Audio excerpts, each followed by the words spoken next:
kw'isi ntaho bwari bwigere mwumva aho impunzi zibwira igihugu zahunze ngo mfasha ntahe. N'umugore agiye buje umugabo ahora arinda kuja kumucura akamugurira agahuzu keza akajana no mu bindi w'urwagwa agiye kumucura. Mugabo twebwe abarundi bagiye bavuga ko bahunze umuriro bonyene barimo bavuga bati mfasha ntahe. Aha abantu ntibabibona nk'igitangaza. Muravye impunzi ingene zihunguka ku bwinshi mubona turinda gusemereraga yemwe dusarara, ahubwo nibo batubwira.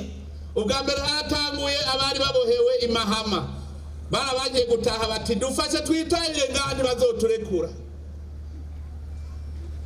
Murabizi yuko bamaze kubivuga hari uwaciye abiruka ko ngo ntibamuvana, batabaza ubuserukizi bw'Uburundi muri kijya gihugu.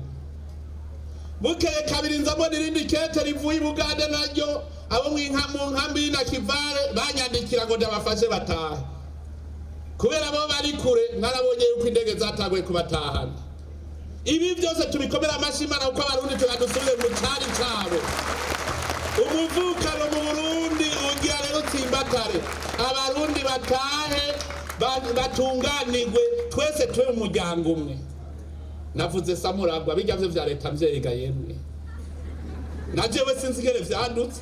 Hajya n'Imana yambwiye iti ubu kuva mu Burundi birahindutse, mubaye umuryango umwe utakigira abahutu n'abatutsi n'abatwa, mwese muri abarundi mugize umuryango umwe. Ubu rero na leta rero nijeje kumugabo ngo uwo muryango ni leta mvyeyi. Hajya Imana iravuga kandi bikabaga, iravuga kandi bikaba. None ga yemwe murindiriye ko Imana izobonekera mu gisaka cya Kantigishe nta kumwe yabigirira Musa.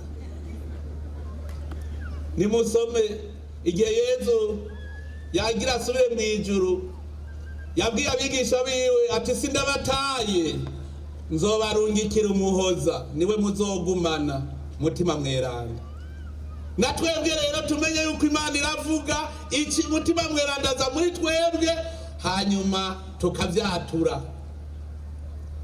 Igikuru no kubivuga wasenze.